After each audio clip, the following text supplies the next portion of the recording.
Hi everybody, welcome back to my LinkedIn Lives. I'm Jasmine Navarro, Certified Wellbeing Expert, working with educational institutions and companies, helping them support their family wellbeing challenges. As you know, every week I interview different experts who make a difference. Today I'm super duper excited to be interviewing Faranak. Hi Faranak, thank you so much for joining us. Hi, Jasmine. Thank you so much for having me. It's lovely to see you. I just noticed we're both wearing green. Thank you so Yeah, much. that's true. We're aligned. Can you Well, tell us? Alliance logo is green, so yeah, logo, yeah, green Oh, and yeah, blue. that's true. Can you tell us a little bit about yourself and what you do? Sure. Thank you so much for having me, Jasmine. It's lovely to see you again. So my name is Faranak. God bless you. My name is Faranak, and I am the founder of Inaya Education in Dubai. We are basically support services. We support families. We support educational establishments. We also support students. Basically, we one-stop services for support, mainly focusing in gaps, in learning gaps and developmental gaps. I work very closely with lovely professionals. We all together support holistically. We're holistically supporting children and I families, love and that. and yeah. So I thank you love so much for having me. No, thank you for coming on again. So Thank you you. chose this topic, which has already got so much interest, bridging gaps, preparing children for school success. Tell us what Sure. this means and why you chose it for today. I think I think I chose it today because I'm seeing more and more referrals to Anaya for children who have gaps that are not related to their education. Basically, we're not talking about literacy Oh, skills. We're not talking about numeracy skills alone. We have children that are coming and they're very, high in ability in certain subjects. For instance, literacy, phonics, reading, decoding, coding, and I think I'm very surprised seeing these children coming to us. Either they're referred by school or referred by a friend of people that we've kind of worked with before, and we can see that these are skills that are very related, just basic life skills. I'm talking about basic social skills. I'm talking about fine motor skills. They're not able to even, hold a pencil correctly, yet they're very good readers. I'm talking yeah. about, not being able to have, friendships or or be able to share, taking turns, that kind of thing. We have children that are able to read, but they're not able to go to toilet independently. So and it's quite worrying because I think for me, and I'm seeing that a lot of families and some for instance, I don't know who is putting pressure on these children to learn and improve on their reading and understanding numbers up to certain million or whatever, but not being able to have basic skills, basic life skills. They're still being fed. They're not able to eat. So I'm not generalizing, but I mean there are children and that have various and their individual needs are highlighted to us, and we are having to support with pleasure these families and their children, um, and um, and I think all of these can be supported by families if they know how to support and things that they can do to support their own children at home Yeah. from earlier age, and Brilliant. also Can I just I think ask, how old are the children? How old are we talking about? currently it depends. I mean, we have children that are being referred to us for different needs, and Yeah. different needs that are not just the skills I've just said. There could be various different needs, but the children are referred to us because we are very, very much focused in early years, from probably 2.5 years old, and that is not to do with the skills that I've just mentioned. That could be with other skills. However, I'm talking about 4 and 5 year olds, 6 year olds coming to us, and there's language delay. There is things that you wouldn't think, but however, I mean, I must say, all children are different. they are, in my biased opinion, everybody, I highly believe this, everybody can learn. They learn differently, Oh yeah, but definitely. but however, for some reason they've developed gaps, and some of these actually children actually come from nurseries. They've gone to nursery for a year and a half, 2 years, but they don't have the skills. So I'm wondering, sometimes I do consultancy for early years settings, and we work collaboratively, and sometimes I'm wondering, I think, do they actually need more training on understanding, planning for these children have individual needs, who have individual needs, and the children who have individual needs, I feel in the settings, if they are being, if the learning objectives of the sessions they're having, or the continuous provision they're having, if they're meeting their needs, then working collaboratively with the parents, they can actually bridge these gaps. If it's to do with social skills, they can do social interventions. So Absolutely. yeah. Speech No, and thanks, Sarah. No, I love everything you're saying. I've just interrupted because we've got a question from Sarah on Instagram. Hi, Sarah. Thank you for joining us. And everybody else, thank you for joining us. If you have any questions, please let us know, or comments. She says, what are the key skills, in your opinion, that children need today to thrive in school beyond reading and writing? I mean, you have mentioned a little bit about the life skills, but that is a really good question. And I think, in my view, a child who's confident is a successful child, and they can learn when they're ready. However, basic skills that are to do with life skills, basic life skills that we need to be able to learn in school, be school ready, are things like toilet training, be able to use toilet independently, not wear a nappy, or not wear, something like that when you start, for instance, when you start reception or KG2. how old is that for people who don't know? We have students that come to us and they don't know how, they're still wearing diapers or nappies, and they are 4 or 5 years old. Right. Years old, yes. Things like being able to, it's lovely to be able to recognize your name and everything. Those are great. But to be able to sit down on the carpet and listen to the teacher. I know that children are, obviously children, their attention span vary in different ages, at different, it could be the same age, or you can have the same age group, and some children do. And of course their needs can be met. However, some children don't have the self-regulation to sit down, to comprehend and to listen. Absolutely. Taking turns, understanding that, I think resilience, to be able to have, understand your own sort of emotions, and also be able to, if his friend said sorry, or the friend says sorry, to they understand that, this is you don't need to continue anymore. You know what I mean? Yeah. So social skills that are to do with understanding, empathy, understanding skills that are really missing these days. I've got situations that I'm dealing with, because I have to say we have a school readiness program at Inaya, which has been a blessing. It was kind of born, without, I always wanted to do this, but it was born recently, probably about 7-8 months ago. Tell us about it. Yeah. Sure, I will. And situations that we have to deal with, and I can't say confidentially, I can't, they're confidential, I can't, but it just makes me feel these are things that we could have done, we could have supported families if they knew, you know what I mean?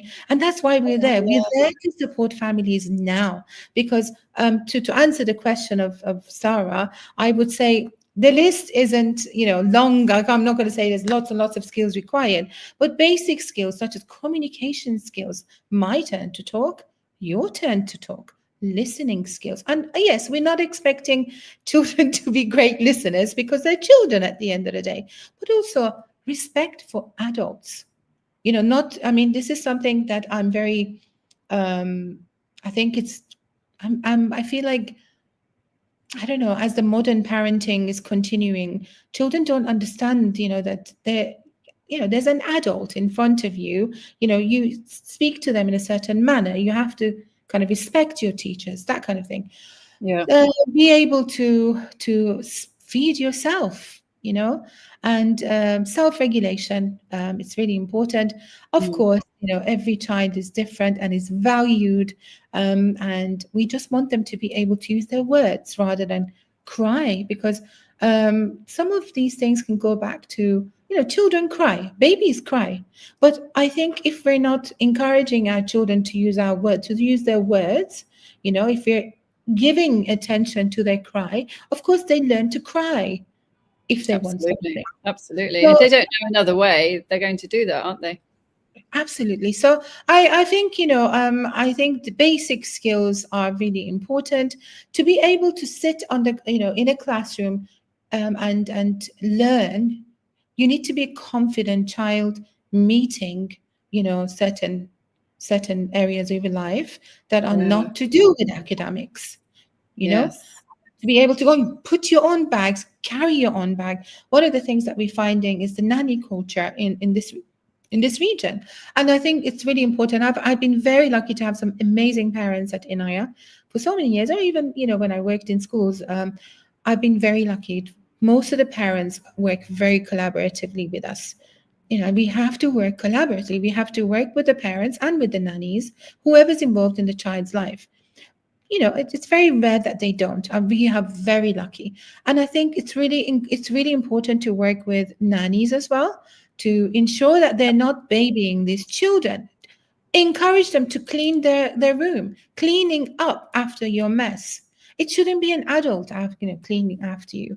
At a very, very young age, children should be encouraged to tidy up straight after you finish. Okay, it's time to tidy. Whether you do it with a song, whether you do it with a 5, 4, 3, 2, it's time to put the things, whether you do it, things, something like that, it just gets embedded in the child's brain that it is my duty to tidy up.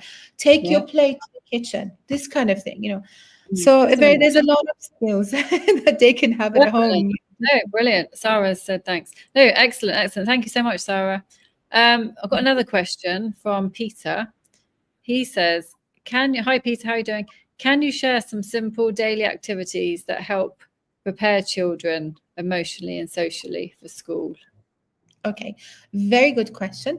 If we're talking, am I saying this to parents? So it's preparing them for school. Is Peter asking as a parent? Yes, he's a parent. Yeah. Okay, so I'm a big believer in play. So I believe parents should provide a lot of play opportunities for children where there's play. It doesn't have to be play, shouldn't just be in nursery or shouldn't just be in school. You can provide, I feel as a parent, you can provide play opportunities within play areas or provide opportunities where you have their peers coming to your house, or they go without you somewhere, where they're meeting friends, whether it's a play area again or to their home, they're going for tea, I think also do social stories with your children. It's really important. Reading books is amazing to children, and they love it. And I think we're so busy sometimes we forget. We listen to audios and we listen to visuals, we see visual things. Reading books is amazing. So I think with social stories, even things like, I don't know, Goldilocks, you're reading Goldilocks and the three bears, you're reading something like that, then you can always ask questions. Did Goldilocks do something? Was it nice what she did? What do you think she should have done? Should she have asked first? That's right. All the ethical things that you can do through a story. I think children, we kind of sometimes think maybe they don't understand, but actually when you role play it, when you do it through a story, they're very intrigued. They listen with a lot of interest. And I think even things like Gruffalo, whatever that you are, a book like Gruffalo, if you are role-playing it, if you are reading it, children do think. And I think you can ask questions again. Questions make you even think more. But definitely play opportunities with friends, the old-fashioned way. Get your family together. Let the children have fun. And yes, there will be arguments. Yes, there will be. They're not perfect. but they learn from it. They learn Exactly. from And it's normal, isn't it? Arguments yes, can be normal, conflicts and all of that. absolutely. Brilliant. And No, thanks, Faranak. That's really interesting. But so what other problems or challenges do you seem to have, because I know you work with so many different children. What other challenges do you find? Because probably there's parents listening now that might be thinking, oh, I have this challenge, but I'm not sure if, Faranak's team can help. I would like to say it's a pleasure to have the parents of Inaya. We are very lucky. We are all one family at Inaya. I'm honored, firstly. And if you're a parent listening, I think we can relate to the fact that there's a lot of children out there that are very able to learn and they have a lot of abilities. However, for whatever reason, whether it's the nursery, whether it's the for whatever reason, they have not got the skills. Don't worry. And yes, sometimes you go to schools and, for admission purposes, they are looking for these skills. And then if you Absolutely. don't have these skills, they say, oh, they're learning gaps. Okay, we either need you to be in the inclusion department or you need an LSA. It is, I think these are the challenges. I think I'm finding that as a educator and of course as a mom many years ago, my own son, I feel, I relate to them because children are able to learn these skills, but we need to give them opportunities. Yes, they are an age now where they should be starting school. And there's parents shouldn't, feel like they're alone. They're not alone. What I would love to see, and this is something I would love to see across, for schools and to kind of have some sort of admission criteria that is they're uniform across. You know what I mean? And if a child is not able, for instance, to recognize numbers up to 20, for instance, it doesn't mean that they're not able. Yes. And I think I love that. I think they are able. They just haven't been given the opportunity. Whether In their way, in the way that they needed to learn. that's right. And I think sometimes the children do have the skills to there are some children who have skills that are to do with life skills, such as social, emotional, all the cognitive. They're there. They just haven't been given the opportunity for whatever reason. I'm not at all criticizing anybody or any setting. They just have focused more on certain areas. I really feel the parents sometimes they feel very lost, and when it comes to its school admission and school readiness, they don't know what they should be doing. They immediately look for a developmental specialist or. Oh, you've got stuck.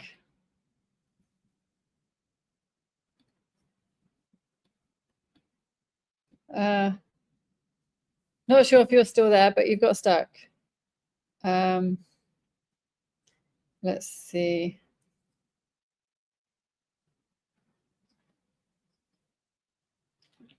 Well, if anybody's there and you have any more questions, please let us know, because I think there's an internet problem on Faranak's end. Let's see. But yeah, please message any questions you have or any comments. Oh, she's actually gone. Okay, so I'm going to wait a couple of minutes, and if not, then that's okay. We've done 18 minutes anyway, so it's still good. But if anybody has any questions or comments about what we've been talking about, please let me know, and let's see if she comes back. Hopefully she does. If not, then that's the end of the live for today. Yes, let's have a look. Let's see if we've got any more questions. So I don't think she's coming back. That's a shame, because that was really interesting. Okay,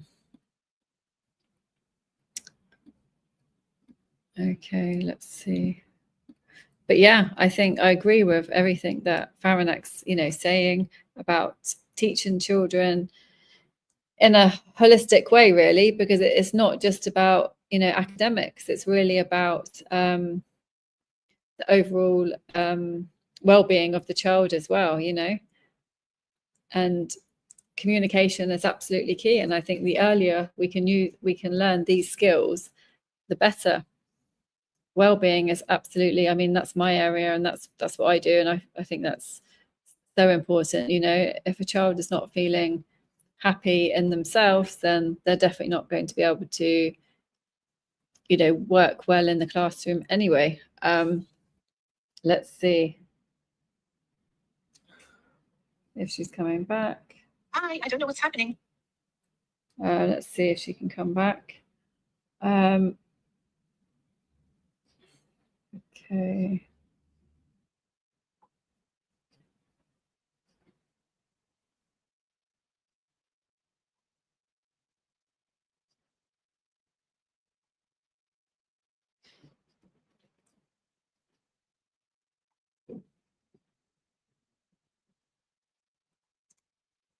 Okay, I'm coming on now. Okay, let's see. Right. Anyway, so yeah, saying about how important it is for well-being. Let's see. She says she's coming back. Okay, she's back. Oh no, what happened? I don't know. You must have logged out. Anyway, okay, carry on, because we're running out of time. But that was really good. I was just talking a little bit about well-being actually when you left, saying everything that, you know, I agree with everything that you're saying. And also I think it's really important that the child's well-being and the child feels happy, because when they're happy, they're going to work well anyway and learn faster and everything. So what's your take on well-being, and what do you do? Do you do work with well-being as well? So at Inaya, we really focus on well-being. So it's one of our huge focuses when it comes to school readiness. Inaya means nurture. So nurture is to do with well-being. And I think with the program that we have with school readiness, we do quite a lot of things for well-being. We have an occupational therapist there anyway who does sensory integration with children daily, and we do children's yoga. We do art. Oh wow! Oh, I love it. Therapeutical art. We do therapeutical music. We do a lot of the things that we do are therapeutical. And also now we've embedded PE twice a week on a Monday and Friday. I'm a huge believer in well-being. And I think if children are feeling happy, they are confident, and firstly, life skills, they can learn. You know, if they are confident, you know, just like that we said, you know, simple things such as being able to be doing things on your own, you know, and trusting themselves to do things. Exactly. This goes with adults. Every confident adult that we see, they are doing well. Whatever they're doing well. Absolutely. And I think I mentioned this in my last, you know, live video. I think confidence is key, and well-being. And I think this is the other thing is at Inaya, we've just this year we've just initiated a well-being room for mums, which I would love you to be involved with, Jasmine. Definitely.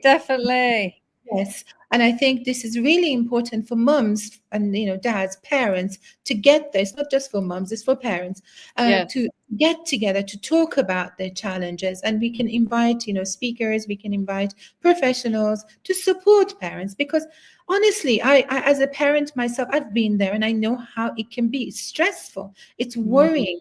We need to work together to bridge these gaps, and these gaps can be bridged. However, my suggestion is to parents, you know, please focus mainly on the well-being of your child by providing them lots of opportunities for not just academics. It's great for children to be able to read. I do have high achievers academically. However, they cannot play. They don't have skills for playing. So provide lots of playing opportunities with peers. Please do not clean after your children. Let them clean after themselves. Have a schedule for them. Let them, you know, brush their own. How old would you say they should be before they start cleaning up after themselves?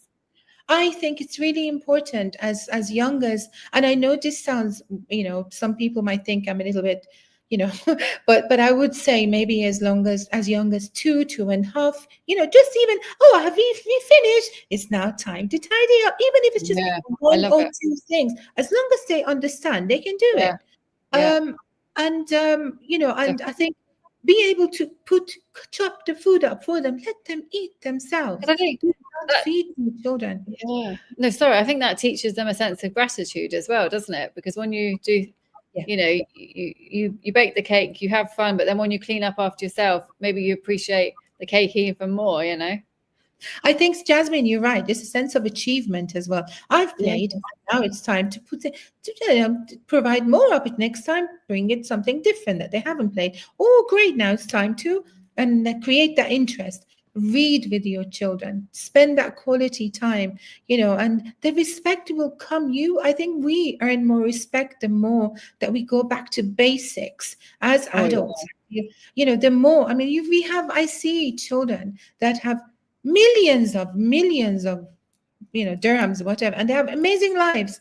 And I see children that have very basic lives, and I feel, again, I shouldn't, but I can see that it's the quality time you spend Yeah. as parents. Oh, yeah. And I Definitely. think, and also get involved with the early years setting in your whatever, wherever you are. Work together with the practitioners, work together, and if there are challenges, talk about it. Don't be shy. Brilliant. Brilliant. Brilliant. It's about mindset as well, isn't it? It Yeah, doesn't matter. It's the mindset, attitude, and all of that.